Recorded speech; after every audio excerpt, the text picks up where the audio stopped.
Yo, you know the vibes. Uncle Ralph McDaniels, Video Music Box, Lord Nez in the building. Yeah, Queens get the money, baby.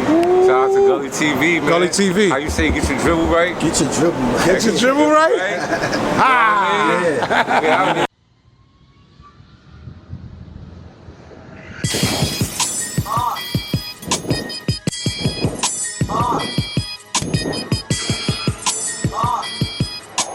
Tune in to me watching Gully TV. I have a special guest in the building. This interview means a lot to me and my platform.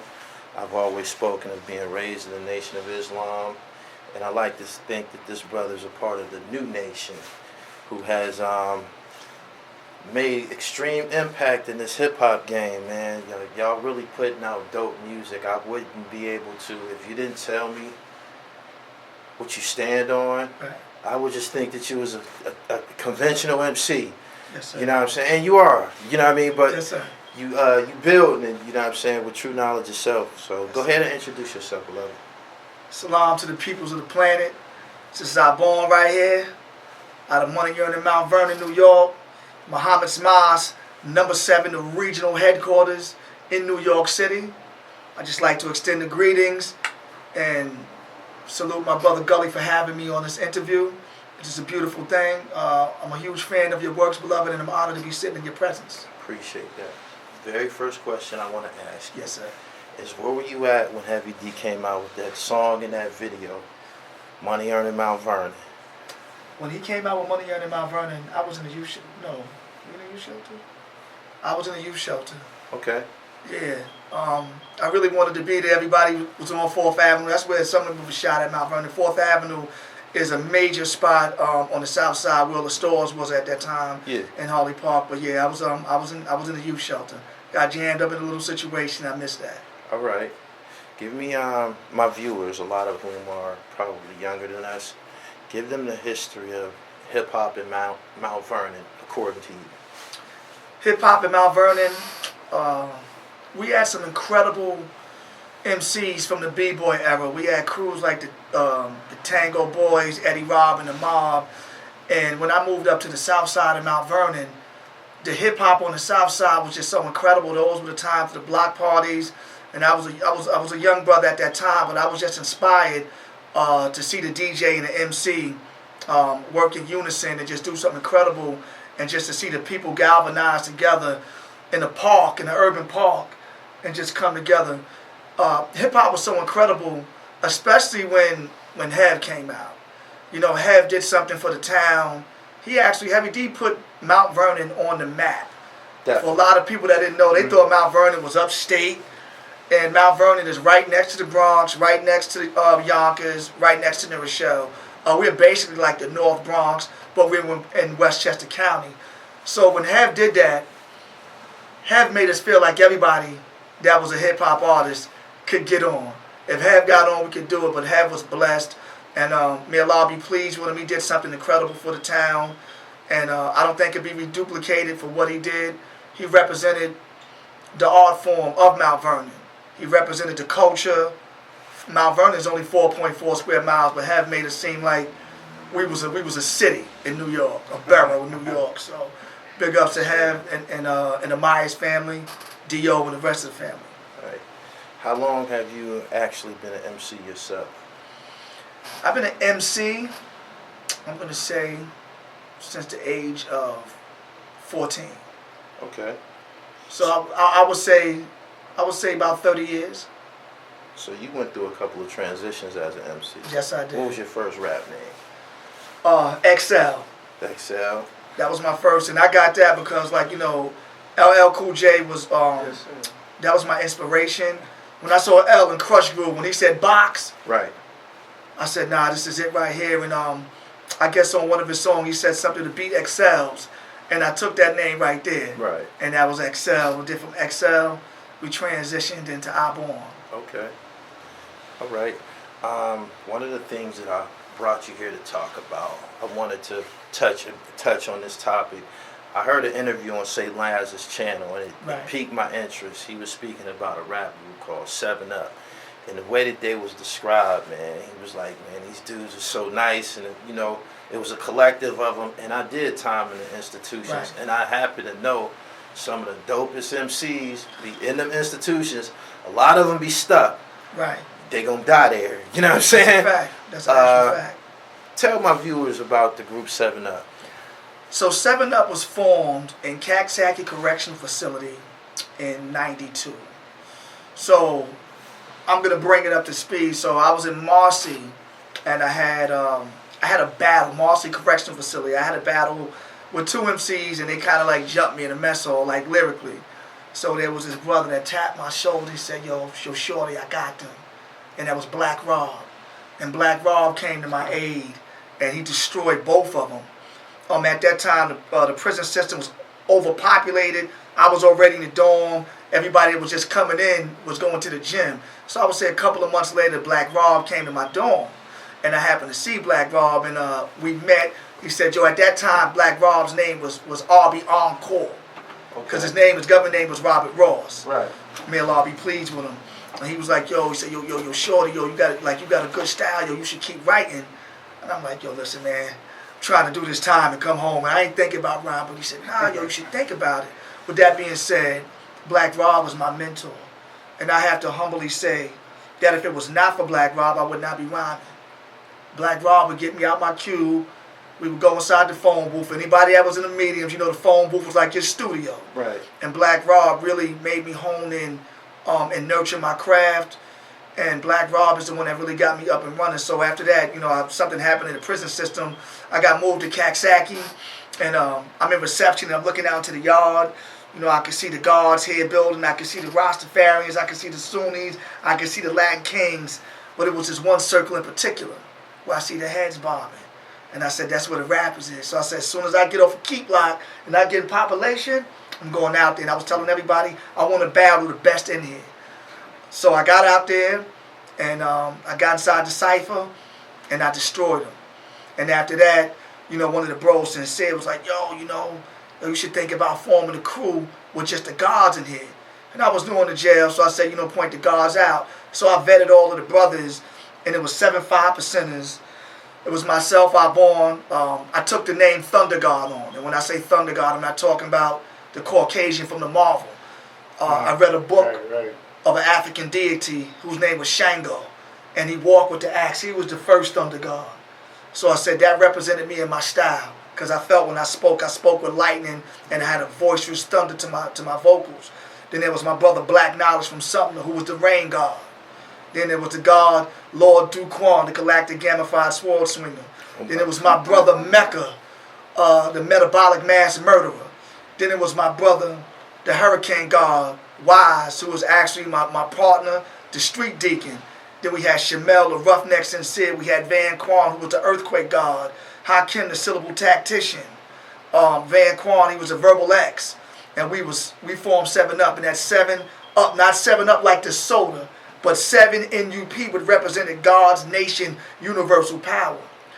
And we had a thing whereas you couldn't be with us if you wasn't enrolled in getting your GED or getting any college credits. So a lot of the young guards wanted to get with us. I'm like, "Yo, bro, you in program, you got a GED? So get your GED and then you could come with us." But we wouldn't let nobody inside of the crew. You had to be God. Right. I had bros that was Ansars. I loved them. I'm like, "Nah, this is the gods right here." And we really set the tone. And we were like the Wu-Tang before there was I can't say before Wu-Tang, but we embodied that same spirit of just having the gods there. And that's why I was such a huge fan of the Wu-Tang Clan, because I saw 7 Up in them. Like when I said, man, those are the gods. But 7 Up, brother, we set the tone throughout the state of New York Correctional Facility. And everybody knew when you came to Caxsackie, you had to see our born. And I had some wars, bro. I had some wars. I had a heavy battle with my brother called Mega's cousin, Oogie. May Allah be pleased with Oogie. Me and Oogie went to war. And me and Oogie was supposed to battle again, and unfortunately we didn't get that because I got transferred to another facility. But also, Saigon was the last of 7 Up. When I left Caxsackie, I went to another correctional facility. I told the guard Wise, my brother, I said, "Listen, that's it. Don't let nobody in." But Wise saw fit and saw something in Saigon, whose righteous name was B-Lord. Right. And Saigon was the baby of the crew, and that was that. But 7 Up, man, we set a tone and a legacy that can never be matched again in the correction facility. Okay. What you just told me, I gather, before you came to the Nation of Islam, you was a part of the 5% Nation of Gods and Earth. Yes, I was. What attracted you to the mathematics? Well, in elementary school, my right-hand bro, I happened to go in their room one day, and I seen him, he was on his bed, and he was studying something. I said, yo, what's that? And at this time, I was in elementary school. I probably was in the 5th or the 6th grade. And he was like, yo, these are mathematics. I said, what's that? I looked at it. I saw something, but I didn't know what it was. So the next year, one of my classmates was fighting, and he was fighting one of the young guards. So Mount Vernon was kind of, we had the south side, we had the heights. So this particular side was 590. And, when the fight went down, the father came over. He was a little aggressive. He took his son's side. Right. So he pushed the young guard, Hakim. He pushed him. He said, yo, I'm going to get the guards. I would say about 20 minutes later, you look coming up the hill, brother. Man, all you saw was about 10, 12, 5%ers walking up. And that's the first time I saw Universal Beatdown, beloved. They unleashed every comet, star, everything on them, brother. They stomped them out. And I said, damn, I said, the gods? Right. So then from there, I moved to the south side. And I met with a couple of brothers up there. And I just happened to go to Fordham Road with one of these brothers named Masterful. And the guards was building. I think he asked him something in the 1 to 14. And he said, I'm not on that lesson yet. And I'm like, yo, what is that? I said, yo, I want to be a god. He said, I can't teach you. I didn't knowledge 120 yet. You got to see my brother, our God. I said, all right. So I got back. I saw my bro at the time. His name was Jeff. I said, you know who our God is? He said, yeah. He pointed me out to him, and they was playing a full court. And when the game stopped, I said, you our God? He said, yeah. I said, yo, listen, I want to be a god. Right. I didn't ask what his name was. I knew he was. I said, I want to be a god. Yeah. So at that time, Mount Vernon was heavy. The drugs was heavy. Crack was out at this time. And I waited. Our God drove through. And I seen him at the light. I'm like, yo, God, I said, where's my mathematics at? He spun off on me. Now I'm aggravated right now. I said, because I want this for real. Saw him again. Ran up on the hood of his car, hit his hood. I said, what's up with these math? He said, get in. Brought me upstairs. And that was my introduction. That was my educator, our God. He gave me my supreme mathematics. And like I tell everybody, I knew some gods, man. That mathematics was, knowledge is the foundation of black man. It's to know, look, learn, listen, observe, dissect, and respect. When I got my mathematics, it was like knowledge is the first stage of a gas before anything can solidify. So my math was intense. My math looked like lessons from 120. So I just loved the culture. I loved the science. I was just a student of science. Right. And, back then it was like, you want these lessons? I need you to stand next to me and hold this 100 pack. I was 14 years old. Yeah, but I mean, that's how it was. Everybody that was getting money was God body. Yeah, I understand. Everybody. Right. So I'm like, you know what? I get it, but I want my lessons. And I guess once he saw that that's all I wanted to do was study, and my enlightener was one of the wisest gods that ever came through Mount Vernon. His name was our God. May Allah be pleased with him. He taught me and raised me up, and I just became a student to study. And I was the brother that was 14, and my wife will bear witness to this, going on 125th Street, getting my universal crowns, going to the Harriet Tubman School, to the Parliament, and then when I was 120, I got my universal flag. I had to bill for it, and that was one of the happiest days. So I was that young brother walking through. Anybody you speak to Mount Vernon, you mention Alborn, they're going to say the God. Right. Because that's how serious I took this. I walked around with my book of life in my hand. So I thank Allah for the Father and what he did to raise us up to a level of conscience and introduce us to the most honorable Elijah Muhammad and Master Father Muhammad through supreme wisdom, which we got, which was 120. Right. To the best of your ability, can you articulate the difference between the 5% Nation and the Nation of Islam? I like to believe there's no difference. Right. But I done came into confrontations with people, and I had to say, ho. Right. I'm a Nation of Islam, baby. Right. Your bean soup baby. Yeah, exactly. Bean soup baby. Right. Clean and fresh power product baby. Yes, the first line of cosmetics, or first. Come on. Yeah, I was selling the clean and fresh product. Yes, sir. So your transition went from the 5% Nation of Gods and Earths to the Nation of Islam. Right. I did the opposite. I left the Nation of Islam and felt at home in the 5% Nation. Right. But to the best of your ability, for anybody that's tuning in, could you describe any differences? Because I've encountered people who tried to create a separation, like, Right. well, y'all do this and y'all do that, and I go left field. You just see me online. Right. I can go left field. Easy. So, yeah. Too easy. Yeah. Can you explain to my viewers Right. any differences? So let's deal with the history of the 5% nation of gods and earths. If you're familiar with 120 degrees, the 16th lesson in the 140, so it's the 5%, and it spoke on the poor righteous teachers, right? Basically, I'm paraphrasing, Supreme Being, a black man from Asia, who teaches freedom, justice, and equality to all human families of the planet Earth, otherwise known as civilized people, Muslim and Muslim sons. That question came from the most honorable Elijah Muhammad, who was the first of the begotten dead, who was taught by the Mahdi, who we know to be the sovereign of the universe, Master Father Muhammad, to whom all holy praises is due. We know and understand that the most honorable Elijah Muhammad was with God in person for 3 years and almost 6 months. And as he taught him, he asked him questions. And this is where we get 120 from. This is where you get your student enrollment from, which we call the Supreme Book. So we know and understand that the father, Clarence 13th Act, was in the mosque. Okay. And Clarence, the father, was like, yo, the black man is God, as was taught to me. I wasn't there. He told Brother Malcolm, you know, the black man is God. And Brother Malcolm said, you know, you can't keep that here. You know, you can't teach that here. So he took the teachings, sent his sister to get the lessons. They got the lessons, and the first now born came into existence, and so the 5% nation started. Before it was a nation of gods and earths, it was blood brothers. Then it was a 5% nation. The difference, the Nation of Islam and the 5% nation. So what I can say is, in the 5% nation, Allah is the Father. 5% nation looks at Allah, Clarence 13X, as Allah. In the Nation of Islam, we bear witness that the Mahdi, Master Father Muhammad, is Allah. The wisest of them all, who was the last of the scientists, so they said they could see no end to his wisdom. Right? So I believe we are one and the same. It's just, you know, I'm trying to get the wording right. My transition from the Nation of God is because I needed discipline. I was a loose cannon. And it was something that I heard that the father said that we should all return to the mosque.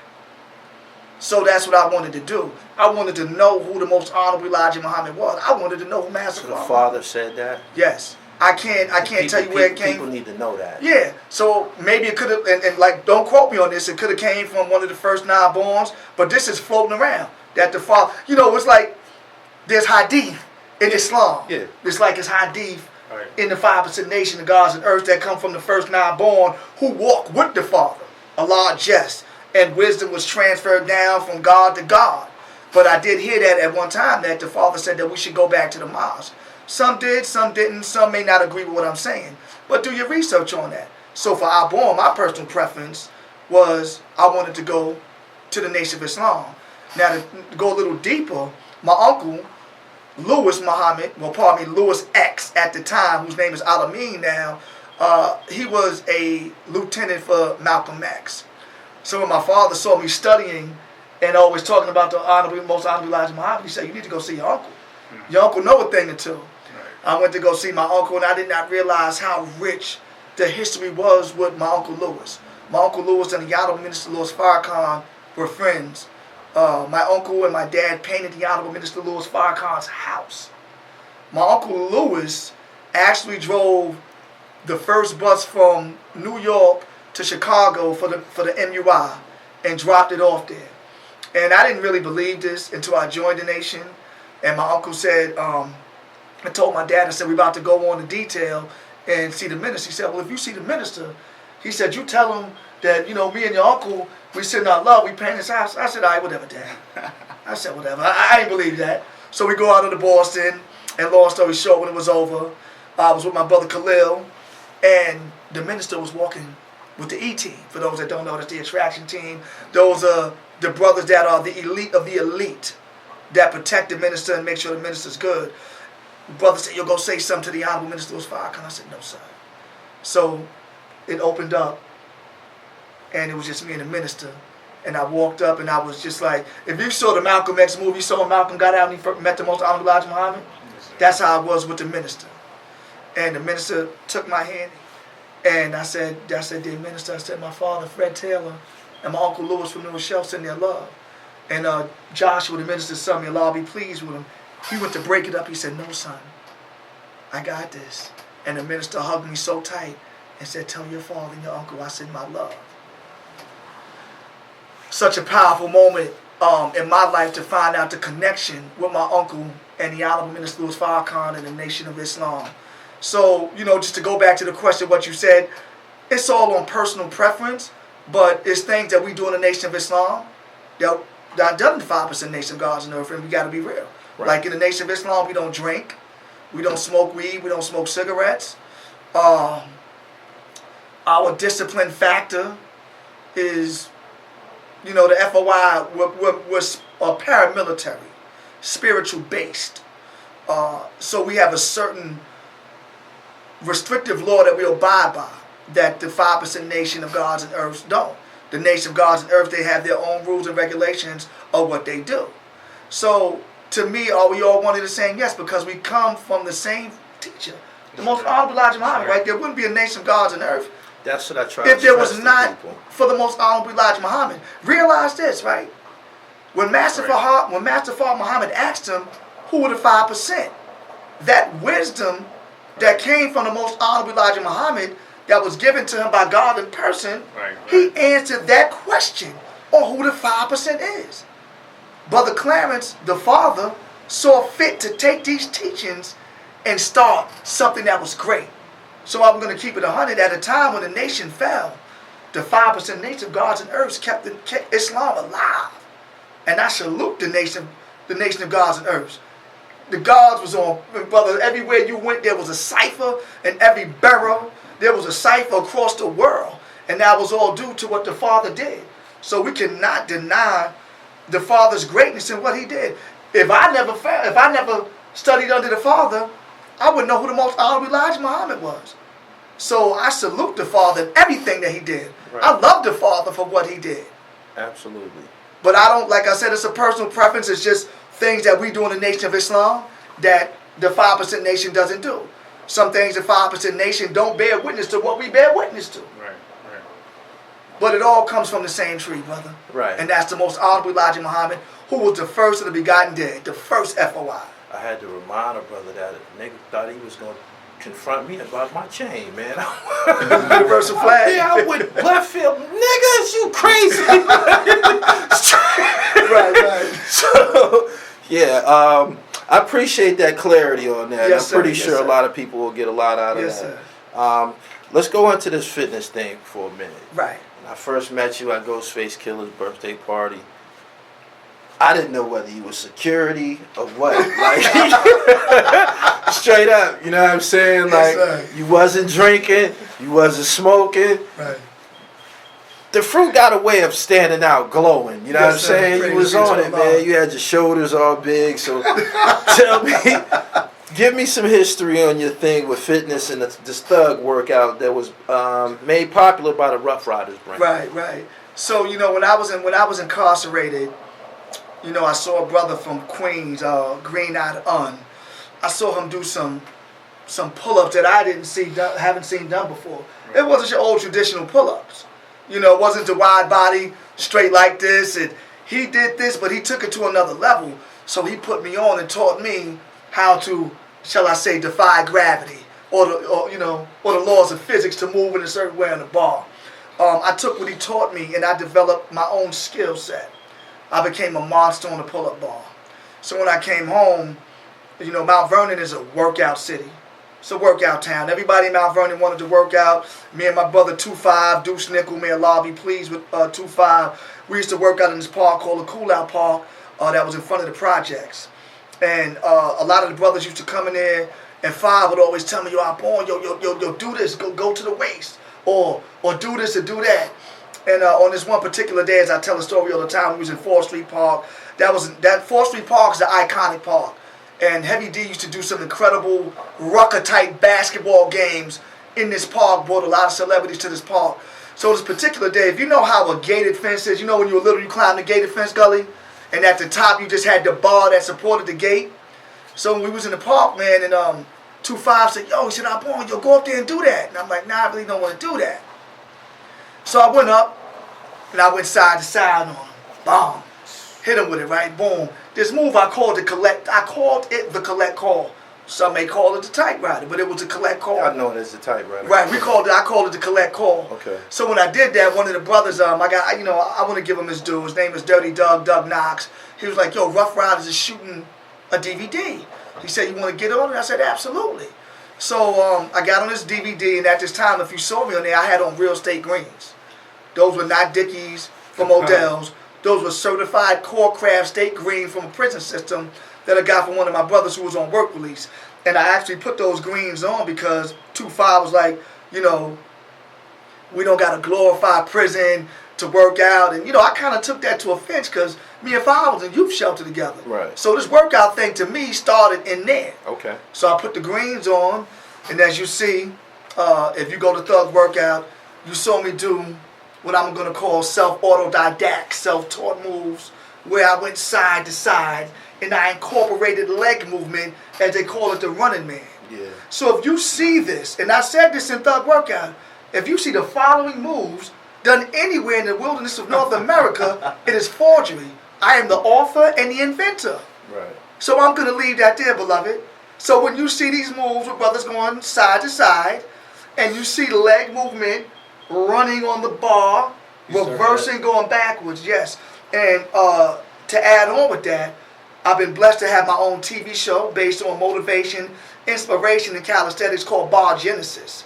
I named it Bar Genesis because we know Genesis in the Bible is the first, right? Right. So I'm the Adam, or the Adam of the pull-up culture. I'm not the first to do pull-ups, right, but I'm the first you saw to do creative, explosive calisthenics that gave birth, that would spiraled out. And I wish IG was out back then. Right. I'd be a multi-millionaire. Yeah. Right.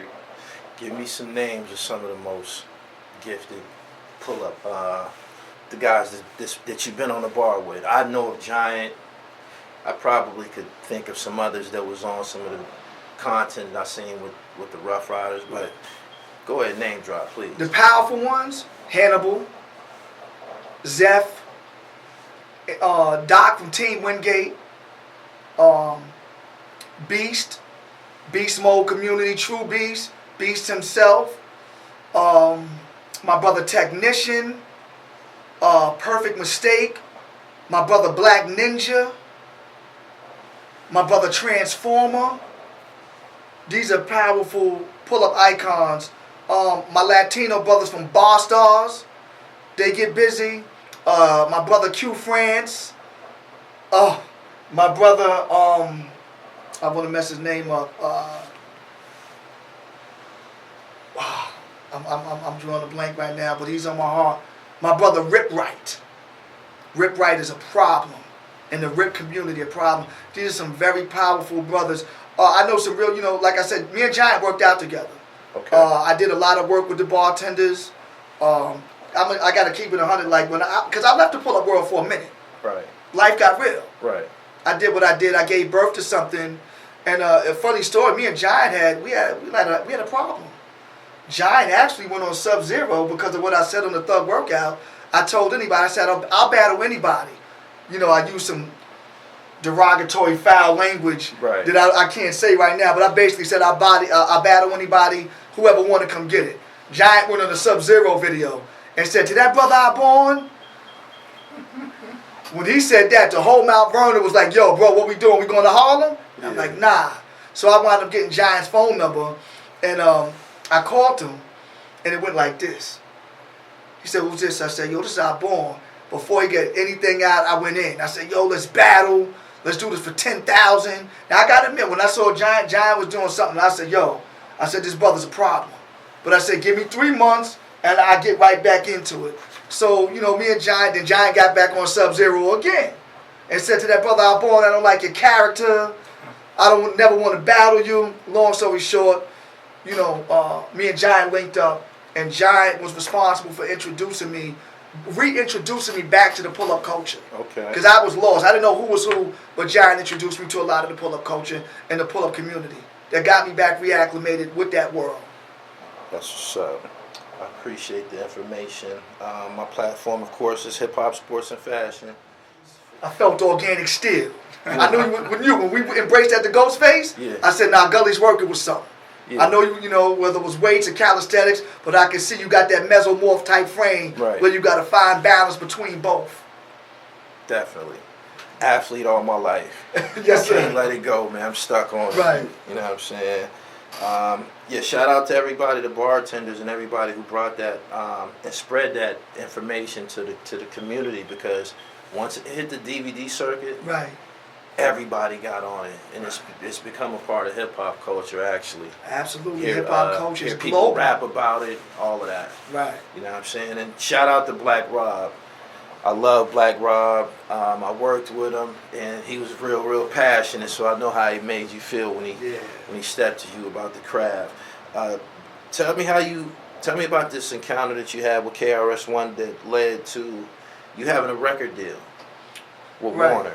So what built up to that was just doing a lot of music, trying to find my way. I was rhyming with my brothers. I had a crew called the Wild Bunch. My brother Kid J and Swain and my brother DT. We had a powerful crew, and we were trying to get a record deal. And then it just got to a point where I wanted to go the solo route and just do this work. So my hunger, my desire, my passion to get a recording contract was at an all-time high. Right. I told my brothers in 7 Up, I said, when I get home, I'm going to get on, and when y'all come home, I'm going to put y'all on. So I was highly motivated to do this. With that being said, I did Future Flavors at that time. Pete Rock and Marley Marl had a show called Future Flavors, and my brother Nick T, peace to Nick T, he brought me to Pete Rock's house. Pete whipped his beat up. I did a Future Flavors thing. Then my brother D.O., Damian Blyden, who was the president of A&R and Universal, who was also the manager of AZ. He sent my brother Jig to find me. Jig said, yo, D.O. wants to sign you. I went down to Universal. I signed with D.O. And from there, life went up. I had the opportunity to do records with the Trackmasters, RZA, Ty Fife, Bink, Spunk Bigger, and we went to Craig Cowman's office at Atlantic Records. He gave me my first demo budget, and unfortunately, Craig, they said they didn't know how to market me for what I stood for. So at this time, I was with D.O. and the firm was moving around. At this time, the firm was moving around, and D.O. introduced me to AZ and introduced me to $500,000, and I had an opportunity to get on the stage with $500,000 too, the legendary, powerful $500,000. And it was a goal to actually do a record with $500,000, Yeah. but unfortunately, our brother lost his life. Yeah. So from there, I was just doing these demos, and somehow KRS-One got a hold of it. I got a phone call. I was wanted to meet KRS-One teams at Eddie F. Mansion in Jersey. I went out there, and met this brother named Willie D. And Willie D was like, yo, listen, straight to business. KRS-One want to sign you to Warner Brothers. I'm like, Warner Brothers? I thought it was Profile. He said, Warner Brothers. He said, KRS-One is flying in, I think, in a couple of days, and he wants to take you up to Hot 97. So now life is starting to change now. So I got on the phone with KRS-One. We spoke. He gave me some jewels. We going up to Hot 97. He said, yo, we're going to freestyle the Funk Master Flex. So I made it up to Flex. Bombs was dropped. KRS-One signed me exclusively to Reprise Records, where he was the president of Reprise Record. 6-figure advance. Right. Things was moving in a crazy way then. Yeah. So your skill set, you get busy. Super busy. You went up there and they got the humbly, drama. brother. Okay, see, I've come across MCs who are studio rappers. Right. Go in the studio and make a song. But you one of them brothers where you could just turn on the beat and just go ahead and kill shit. Thank you, beloved. And I would be remiss if I didn't shout out Herb McGruff. My guy. All right, Herb McGruff. So I'll tell you a story real quick. So Herb McGruff was working on this project, Destined to Be. Yeah. That was my first project I'm on. So if you go back and listen to what part of the game is that, Yeah. it was me, Killer Cam, Panama P.I. and Grubb. Yeah. So you may remember the verse, Farad Wali Abdul Rahman Mohammed. That's when I started the verse off. I let the God knowledge my book of life. Right. He read it like twice. 5% shine, the days, degrees life, my attributes like. Right. So go back for brothers that don't know, pick up Destined to Be. And how crazy is this that it was between me and Black Rob to get that part on that song. Yeah. Me and my mentor.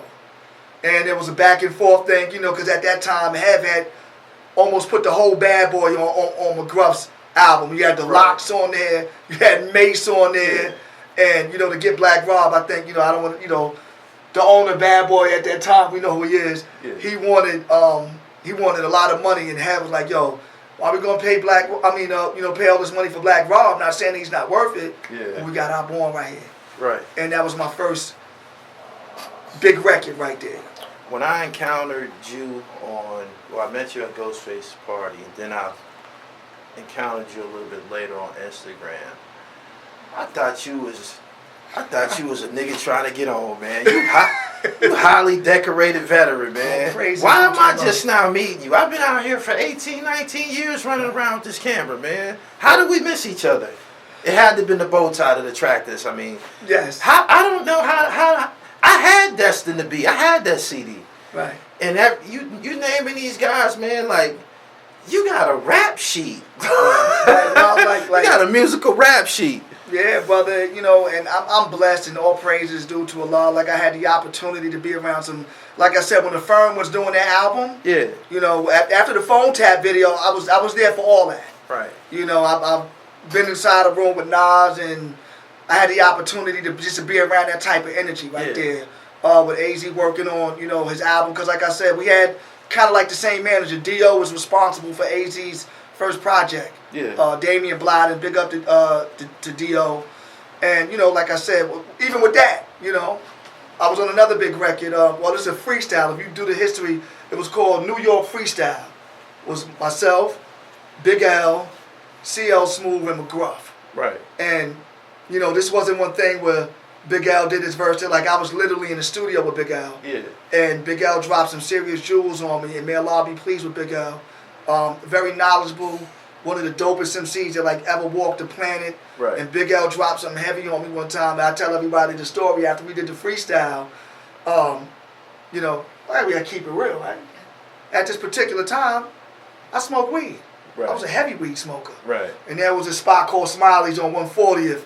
And we used to all get our weed from there. From there, we would go down 139th, and you would see Gruff. You would see that's the block where Cam is from, Mace, Big L. And I remember coming down the block one day, and I saw Big L. He was out there by himself, shining. And I said, "L, what's up?" He said, "Oh, what's good, bro?" He said, "Yo, let me ask you a question." He said, "You ever get paid for that freestyle?" I said, "Nah, Big L, I ain't get paid, man." I said, "I did that for free." He said, "You don't never do nothing for free." He said, "I don't care what you trying to do. Don't ever do nothing for free." He said, "Speaking of that, I ain't get my money either." I shook Al's hand. We gave each other an embrace, man, and you know, time happened, and you know, we lost our brother, one of the greatest losses in hip hop. Right. With Big Al.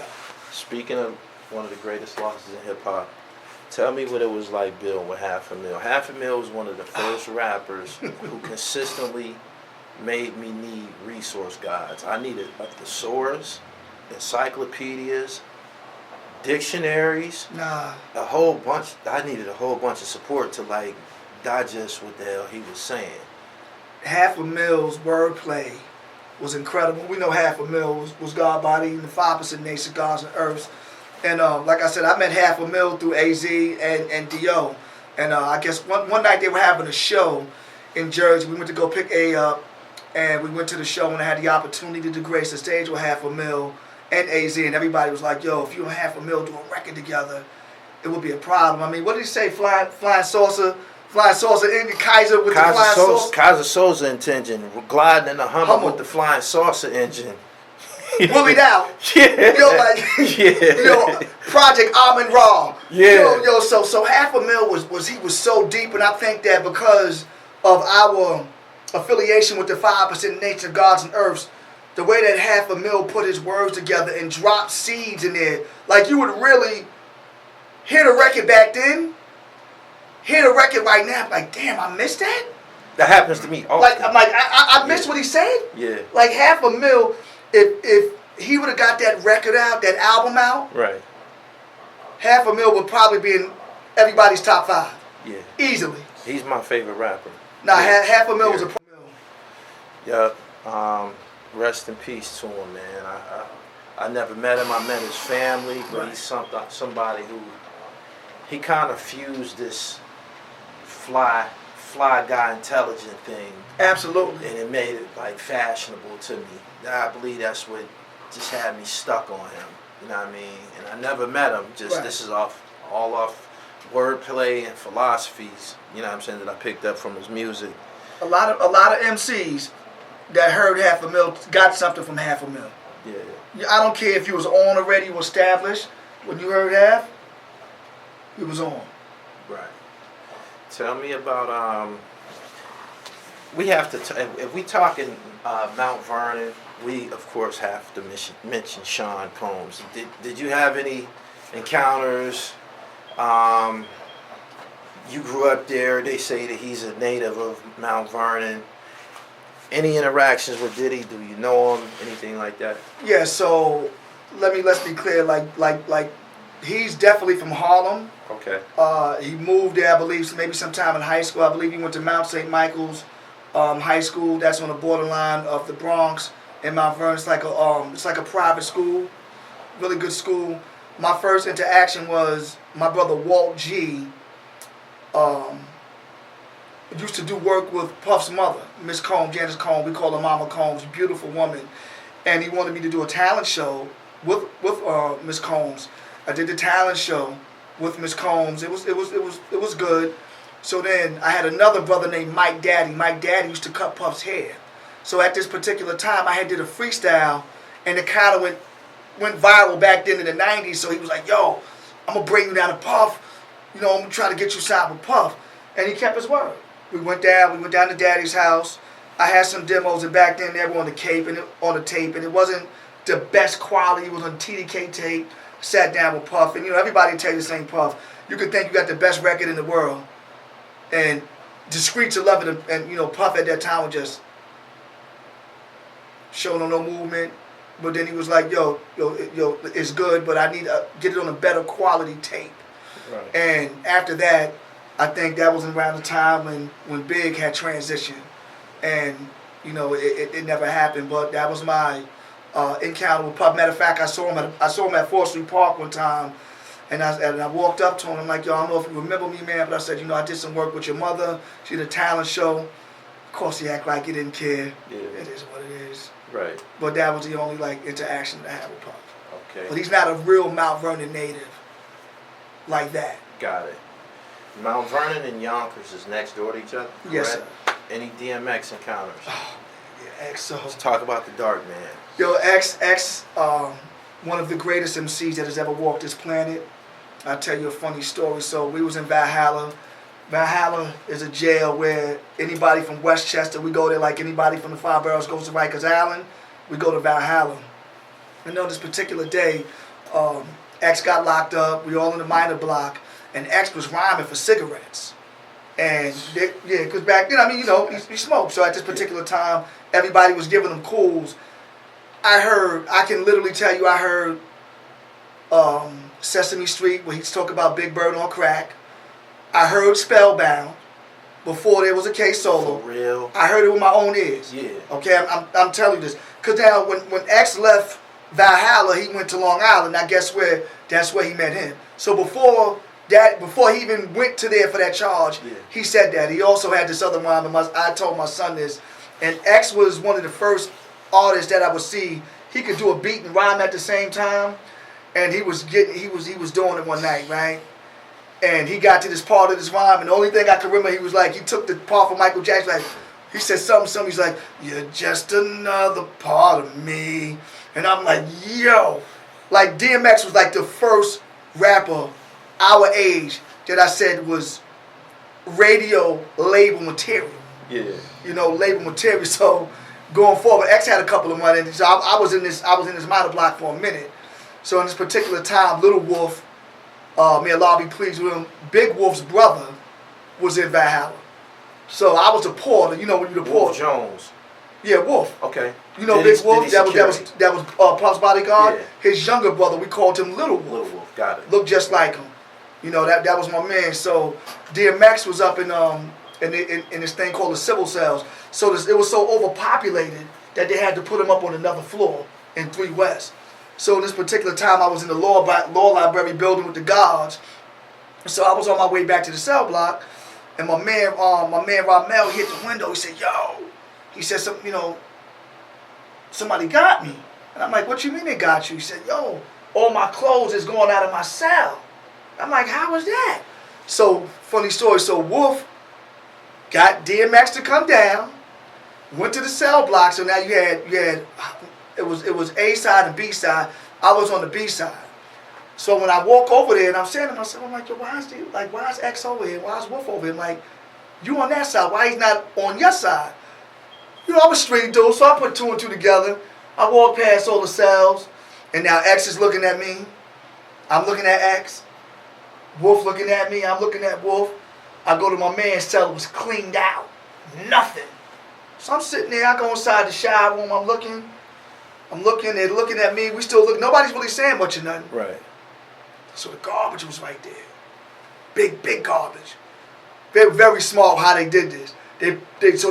So X took the whole cell, packaged it up, put it at the bottom of the garbage bag, at the bottom of the garbage can, but he put a brand new garbage bag on top of it, yeah. so you couldn't tell. So I'm sitting there, because I do the garbage.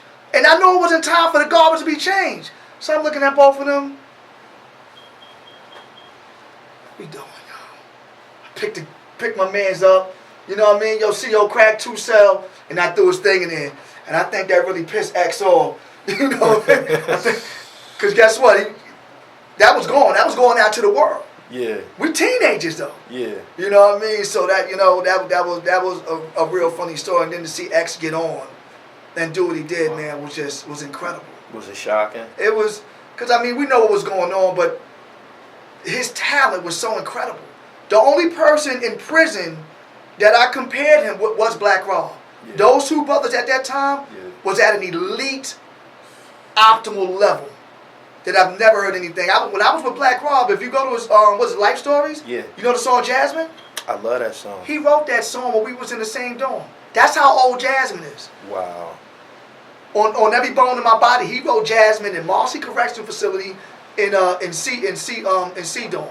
Yeah, I knew that was an institutional song when I heard that. Right. Because I done been around guys in jail. Only guys in jail got time to create something so masterful. Yeah, to put that much detail into it. Like I've seen guys make, you said, raps about Sesame Street and all type. Right. That's all jail. That's all jail. Because you're locked in, and like I said, even when I was able to tap in, your mind is so clear. Right. That you could just pull from everywhere and create just incredible songs about everything. And a lot of people don't give Black Rob his credit when it comes to storytelling.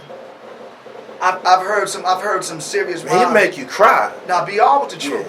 Yeah. Be all with the truth, and I'm not just saying it, like, be all with the truth. Yeah, absolutely. So, 2024, man, what can we expect from Iborn? Greatness. I'm introducing the world to the kingdom of the Black God. I was blessed with the opportunity to do a project with the Heatmakers, my brother Arsonist. As I was almost 3/4 done with my last project, I got with Arsonist. He did really big records for me. Frontline with Junior Reed, Look What I've Become, and also the record with myself and Saigon and Wise, None of Your Business. So, Arsonist was like, you know what? We should do a project together. And we did something, brother. And Arsonist really wanted me to walk in my light. He said, Joe, I've never seen somebody galvanize men like you galvanize men. He said, when I see people come out for you, you will give me a feeling of Chuck D. And I'm like, you know what, I don't really know if I really wanted to walk in that, because we got this thing in the Nation of Islam where we're classified as nation rappers. Right? So That's right. Donique would be classified as a nation rapper, right? Right. Yes, sir. You would be classified as a nation rapper. Yes, sir. But me, I didn't feel I was qualified to be called a nation rapper. But Arsonist saw something in me, and we went to work. and I have 9 songs, and the project is called Born Again, and I have some powerful guest features. I'm gonna tell you right now. I got Raekwon on the album. Yeah, I got Raekwon the Chef on there. Oh my Lord. Featuring my brother Docs. I got Joel Ortiz. It's night and day because I'm walking in my Islam. Right.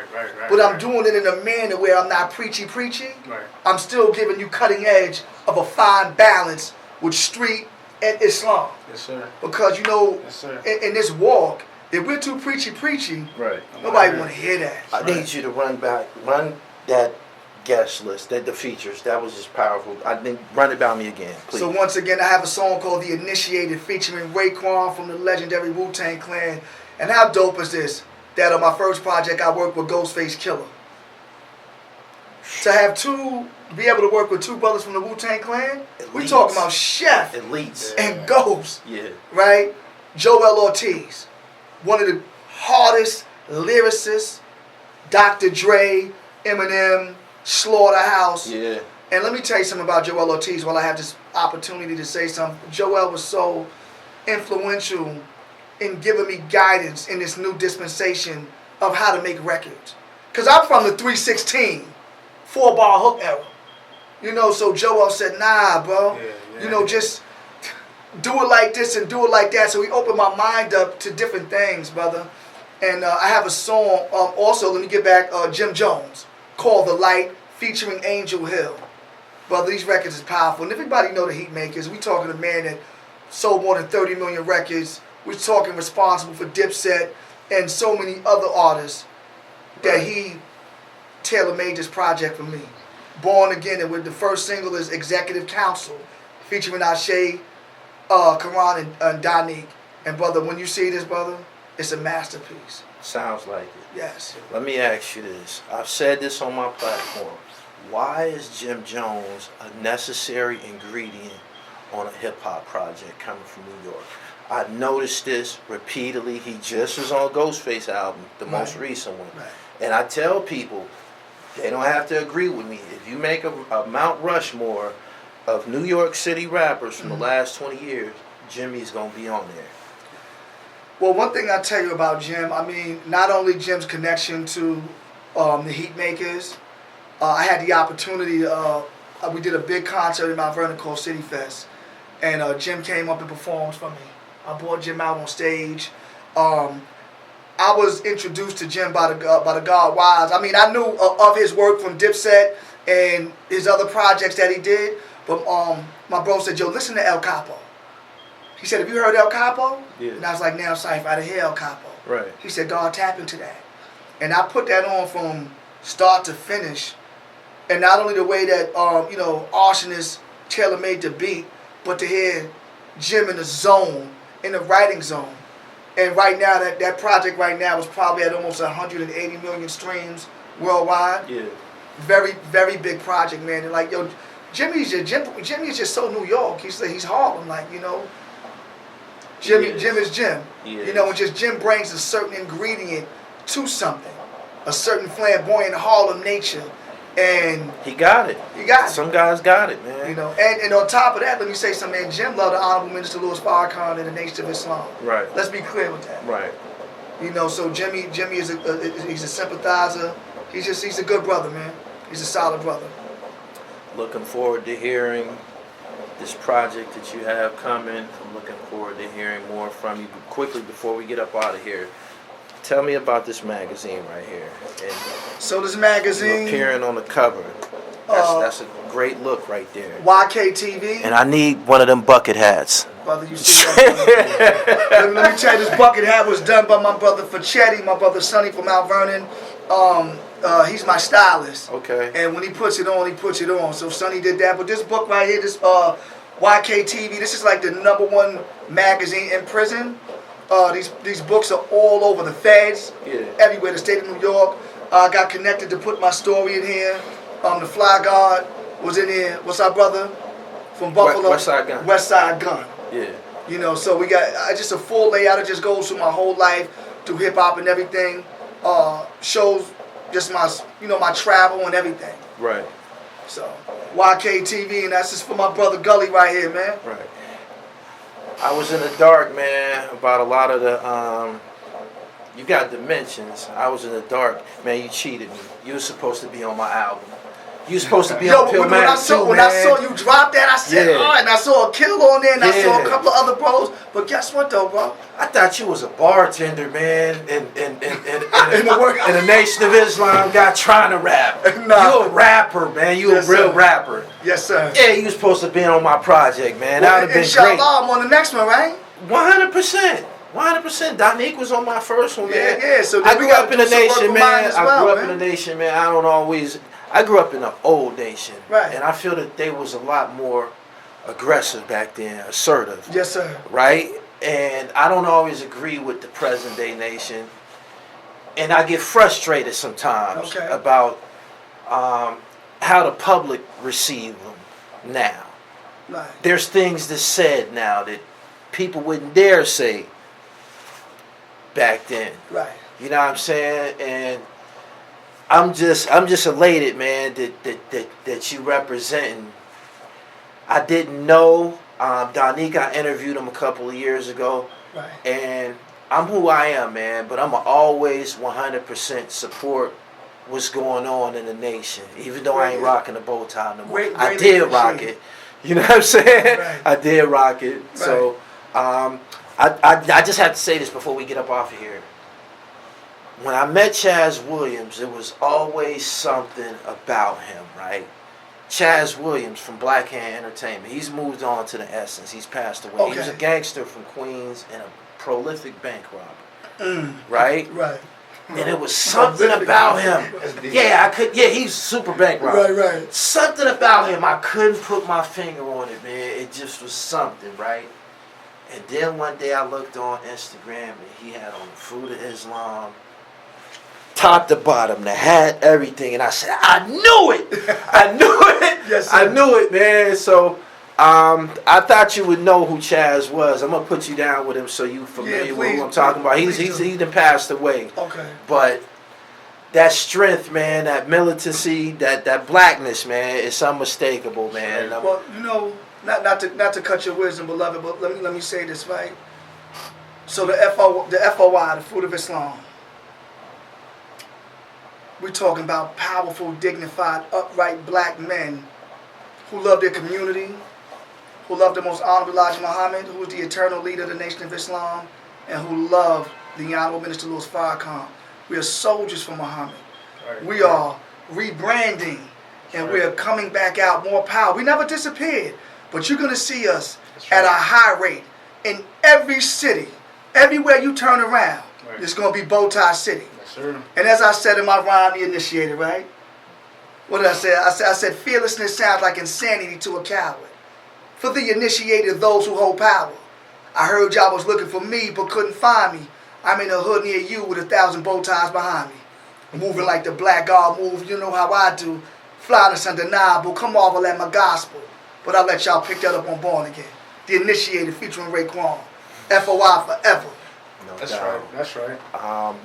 Brother Iborn, tell my viewers where they can find you at. Tell them where they can pick up the Final Call newspaper at. Tell them where the Bean Pot supplier at. Something that I hate. Right. People try.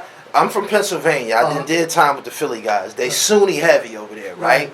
Boom. And they always be taking shots at the Nation. And I tell them, y'all have something against the Nation.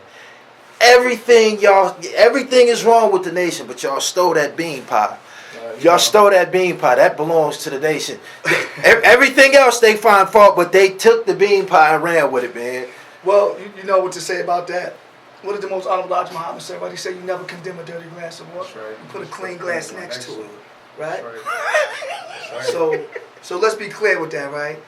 When you put that clean glass next to that dirty glass, what you going to drink from? Clean glass. You know, all I would say, our Islam and our deen is exact.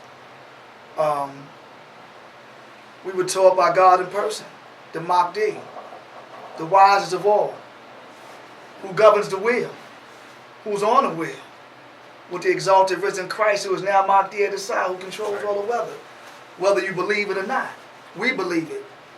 And we move on that, and that's why the Nation of Islam and the Honorable Minister Louis Farrakhan has been blessed so abundantly. You know, people can't speak about the minister because the minister sat down with every great sheikh in the Nation of Islam overseas. So these same ones that talk about it was embraced, supported, giving crowns and adorned with so many things. So say what have you done? Islam was in the community. The bean pie, the supreme bean pie, that's made in Chicago, is at a local mosque near you. You'll see us outside truth trafficking with the Final Call newspaper, the #1 tool of resurrect and raise the dead, correct? Right. So we out here. The Nation of Islam. Truth trafficking. Boy, the #1. You New York niggas know y'all can sell some shit, man. And listen, before I will be remiss, my wife, my MGT is here. You see her garbed up headpiece on. My beautiful black woman, Sister Danielle 3X, who deaned so hard in the Nation of Islam. And I am Student Lieutenant Chad X from the regional headquarters, Muhammad Maz #7. Love you, Gully. I appreciate you. When can they expect that project? Well, right now, the project, the single Executive Council, will be out August 2nd on all streaming platforms. I say that again, August 2nd, all streaming platforms. Executive Council featuring myself, my brother Donique, one of the greatest nation rappers, one of the greatest MCs, my brother Ashe Karan, likewise, produced by the Heatmakers, video shot by GQ, directed by my brother Tariq, will be available on the same day. So it's going to be an onslaught of godliness coming your way, people. And you can find me on Instagram, beloved_Iborn. I don't, I'm not on the TikTok. I'm not too familiar with that. Right. But I'm going to get acquainted with that, beloved. And big ups to my brother Wise. And we doing this ourselves. The label is Born Wise LLC. Right. All right. Give me a dope drop, man, so we can get up out of here. I appreciate you for traveling, man. So listen, I want to big up, salute Gully TV. Thank you for doing what you're doing. Your platform is incredible. Keep bringing that realness. Gully don't hold no punches. He gonna give it to you how he gonna give it to you, whether you like it or not. Gully's the truth. Thank you for having me here. I salute you. And guess what? I took a 6.5-hour ride to come be with my brother, and I do it again. My man. Peace. Peace.